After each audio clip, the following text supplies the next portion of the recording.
2004 થી 2014 સુધી કેન્દ્રની તાત્કાલિક યુપીએ સરકાર લોકોને ટ્રાફિકથી મુક્તિ અપાવવા નવો 4 લેન બ્રિજ તેમજ જૂના બ્રિજના રિપેરિંગના કામ માટે 10 વર્ષથી ગુજરાત સરકારને ભલામણ કરતી હતી, પરંતુ પ્રજાની સમસ્યાને સાઈડ પર મૂકી કેન્દ્રની કોંગ્રેસની સરકારને જશ ના મળે તે માટેની રાજકીય કિનાખોરી રાખી અને પોતાના રાજકીય રોટલા શેકવા અલગ અલગ મંજૂરીના નામે કામગીરીને યેનકેન પ્રકારે ભાજપે અટકાવી રાખી.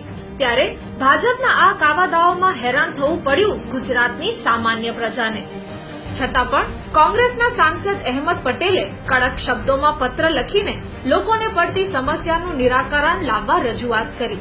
સક્રિય ભૂમિકા ભજવતા પ્રજાની સવલત માટે દેશનો પ્રથમ કેબલ સ્ટેટ બ્રિજ મંજૂર કરીને તાબડતોબ કામ ચાલુ કરાવ્યું. યુપીએ સરકારે માર્ચ 2016માં આ બ્રિજનું કામ પૂરું કરી જનતા માટે ખુલ્લો મુકાશે તેવી ખાતરી આપ્યા બાદ જ્યારે કેન્દ્રમાં ભાજપ સરકાર આવી ત્યારે ઓગસ્ટ 2016માં કામ પૂરું થયા બાદ પણ યુપીની ચૂંટણીમાં મોદી સાહેબ વ્યસ્ત હોવાથી અને ગુજરાતમાં ચૂંટણી નજીક આવે ત્યારે જ ઉદ્ઘાટન કરી વગર કોઈ વાકે ગુજરાતની જનતાને 7 મહિના ટ્રાફિકમાં ખોટે ખોટું હેરાન થવું પડ્યું.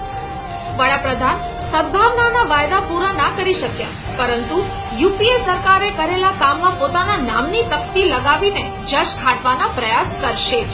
પ્રધાનમંત્રી મોદી 15 વર્ષ સુધી ગુજરાતના મુખ્યમંત્રી રહ્યા પછી પણ ગુજરાતની વેદનાને વાચા ના આપી શક્યા અને હવે કોંગ્રેસ દ્વારા કરેલા કાર્યનો યશ ખાટવા ગુજરાત આવી રહ્યા છે. ત્યારે ગુજરાતની જનતાને હકીકત માલુમ થઈ ગઈ છે.